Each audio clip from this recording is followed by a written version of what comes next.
तो मैं आपसे ये पूछना चाहूंगी, आप YouTube में आना क्यों चाहते हो? ए, पैसिव इनकम या साइड इनकम के लिए। बी, फेमस या ग्लैमर के लिए।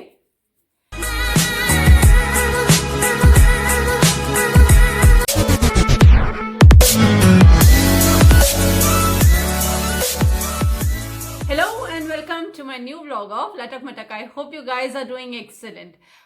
तो फाइनली मैं आज लेकर आ रही हूँ मेरे YouTube की जर्नी या ये सोशल लाइफ की जर्नी कैसी थी। एंड बहुत सारे मेरे एक्वेंटेंसेस, कुछ मेरे फ्रेंड्स, कुछ मेरे रिलेटिव्स एंड काफ़ी जने मेरे से पूछना चाह रहे थे कि YouTube में कैसा होता है, आई मीन लाइक वो मोनेटाइजेशन कैसे होता है, how does the video reach to the market and get viral etc.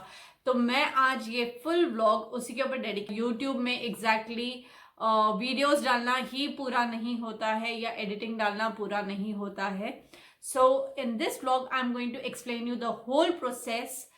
थोड़ी टेक्निकलिटीज भी है जिसमें मैं आपको समझाऊंगी टेक्निकलिटीज, बट लेकिन वो बहुत ऐसे वे में टेक्निकलिटीज आपको समझाऊंगी कि वो बहुत इजी वे में रहेगा। जब आप अपना वीडियो डालें तो वो इजीली मार्केट तक पहुंच जाए। मोनेटाइजेशन तक लेकर जाऊंगी एंड मोनेटाइजेशन के आगे भी उसके टिप्स एंड आइडियाज मैं आपसे शेयर करूंगी। तो मैं आपसे ये पूछना चाहूंगी, आप यूट्यूब में आना क्यों चाहते हो? ए, पैसिव इनकम या साइड इनकम के लिए। बी, फेमस या ग्लैमर के लिए। या सी, आप पैशनेट है ब्लॉगिंग के लिए या कुछ आपके पास नॉलेज है जो आप स्प्रेड करना चाहते हो। तो अगर आपका जवाब है ए या बी तो आप गलत प्लेटफॉर्म पे आ रहे हैं। आपने ऑप्शन सी सोचा है। अगर आपको स्प्रेड करना है नॉलेज या आप पैशनेट हो ब्लॉगिंग के लिए तो YouTube is a very good platform for you. So what is YouTube? YouTube is a place where आपका माइंड स्ट्रांग होना चाहिए, फर्म होना चाहिए, बहुत सारा पेशेंस, हद से ज़्यादा हार्ड वर्क, बहुत सारी जगहों से थिक एंड थिन से आपको निकलना पड़ेगा। उसके बाद में बहुत सारी ऐसी जगह आपकी आएगी जहां पे आप बहुत डिमोरलाइज हो जाएंगे, बहुत डिमोटिवेट हो जाएंगे कि हम यहाँ पे कर क्या रहे हैं। बट अगर आप पैशनेट हैं यूट्यूब के लिए या एक यूट्यूबर बनने के लिए तो ये आपकी जगह है। बट इन सब चीज़ों के लिए आपको बहुत सारा हार्ड वर्क आपको करना पड़ेगा। ये नहीं रहता है हार्ड वर्क। अगर मैं आपको बोलूँ हार्ड वर्क का मतलब ये नहीं रहता है कि सिर्फ वीडियो बनाना, उसकी एडिटिंग करना या क्या नहीं। इनसाइड प्रोसीजर्स यूट्यूब के बहुत सारे ऐसे रहते हैं जहाँ पे आपको उनकी टेक्निकलिटी समझनी पड़ती है। उनके इंटरनल प्रोसीजर्स काफ़ी ऐसे रहते हैं जो आपको ये सब गो थ्रू करना पड़ेगा। और वो गो थ्रू करने के टाइम पे ऐसे बहुत टाइम आपका होगा कि उफ मैं तो थक गई, मैं तो गिव अप कर दूंगी। So don't have that give up attitude at least YouTube के लिए। So let me start with what is a monetization tag। ठीक है, मोनेटाइजेशन टैग मैं एंटर हुई थी यूट्यूब में तो मैंने सोचा कि बस 1K subscriber and that's it and मेरे को पैसे मिलने शुरू हो जाएंगे। बट नहीं, वैसे नहीं होता है। तो जो मोनेटाइजेशन का टैग है मैं फिर से वही वहां पे आ रही हूँ और आपको बताना चाहती हूँ। इसमें 1000 सब्सक्राइबर एंड 4000 वॉच आवर्स चाहिए रहते हैं मोनेटाइजेशन के टैग के लिए। नाउ 4000 वॉच आवर्स का मतलब क्या रहता है? 2,40,000 मिनट्स लोगों ने जब भी आपके चैनल में वीडियोस के देखे रहते हैं तब आपको मोनेटाइजेशन का टैग मिलता है। तो मे बी ये दिसंबर 20 तक ही ये सारे नॉर्म्स रहने वाले हैं। पॉसिबल है जनवरी 2021 से बहुत सारे नॉर्म्स यूट्यूब में चेंज होने वाले हैं। मैं सेकेंड पॉइंट पे आने वाली हूँ जो बहुत जनों ने मेरे से पूछा है यूट्यूब में ही, क्या होता है स्पैम या हमारे सब्सक्रिप्शन या हमारे वॉच आवर्स क्यों स्पैम होते हैं। तो इसका जवाब मैं ये देना चाहती हूँ कि सब्सक्रिप्शन ही नहीं, वॉच आवर्स ही नहीं, रेवेन्यू तक यूट्यूब में डिडक्ट हो जाता है।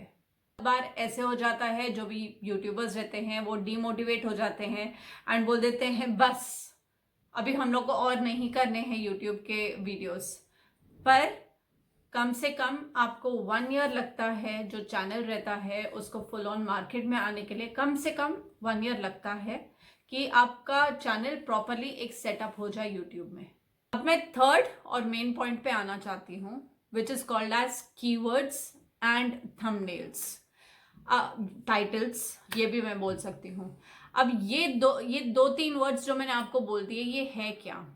जब मैंने भी स्टार्ट किया था यूट्यूब तो मुझे भी ये सब पता नहीं थे। इनफैक्ट मैंने ये सारी चीजें मोनेटाइजेशन के बाद में सीखी है। अब कीवर्ड्स होते क्या है? कीवर्ड्स वो होता है कि लोग जैसे जो सर्च करते हैं, shopping hall, DIY, hacks, ideas, या कोई ब्रांड का नाम, जैसे कोई भी कार के ब्रांड का नाम या कोई जगह का नाम। अब जो जगह के नाम है वो बहुत कम लोग ढूंढते हैं।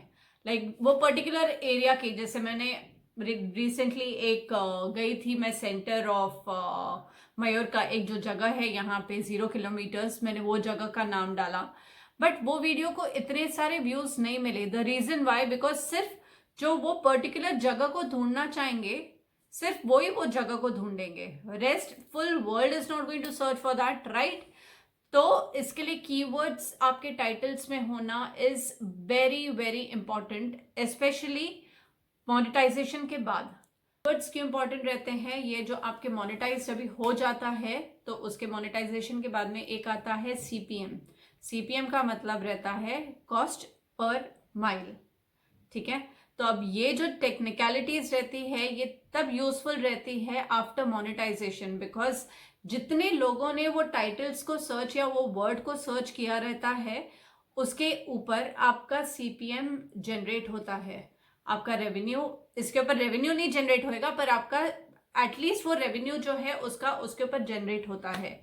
अब एग्जाम्पल मैं आपको देती हूँ, मेरा जो CPM है या सबसे ज्यादा जो मेरा रेवेन्यू जो वीडियो में जनरेट हुआ है वो हुआ है, एक मेरा लेटेस्ट वीडियो है YouTubers passive income.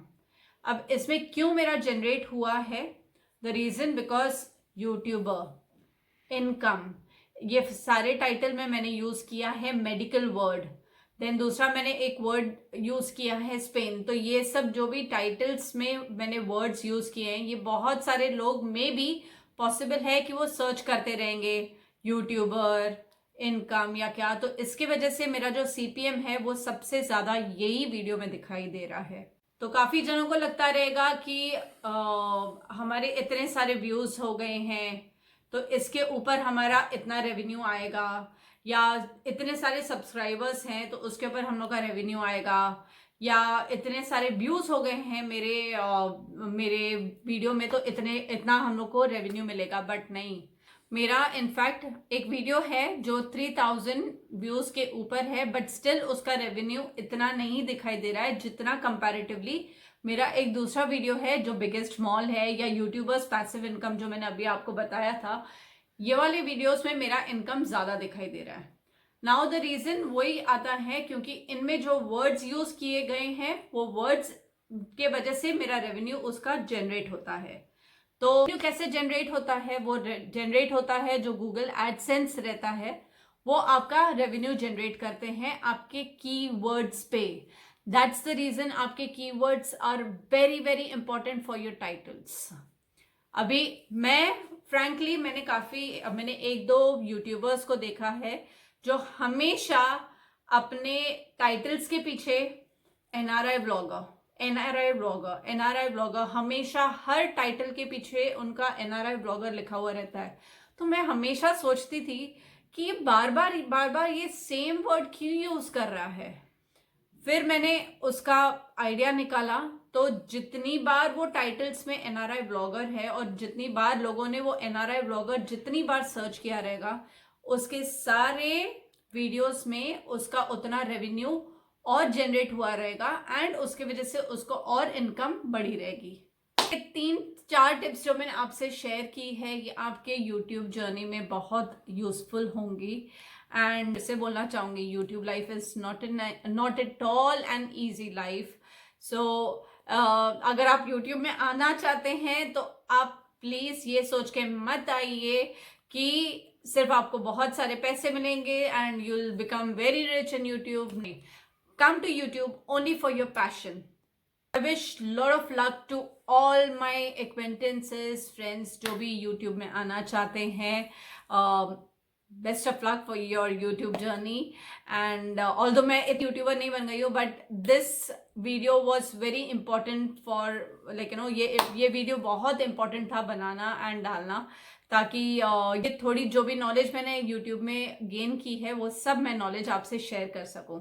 So all the best to all of you and loads of love and loads of luck from me always. कहती हूँ मैं फिर नेक्स्ट ब्लॉग में। टिल देन जो भी अभी न्यू आए हो और मेरा वीडियो देखा है, please do like share and subscribe. मैं इसके लिए आपको हमेशा बोलती हूँ, please do like and share subscribe. क्यों बोलते हैं? ताकि आप जितना लाइक करेंगे उतना चैनल हाई रिकमेंडेशन पे जाता है, एंड जब भी हाई रिकमेंडेशन पे जाता है तो उतना लोग फिर व्यू करते हैं, चैनल को फिर सब्सक्राइब करते हैं। So please don't forget to like share and subscribe to our channel.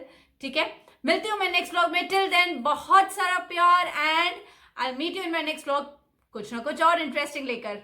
Bye.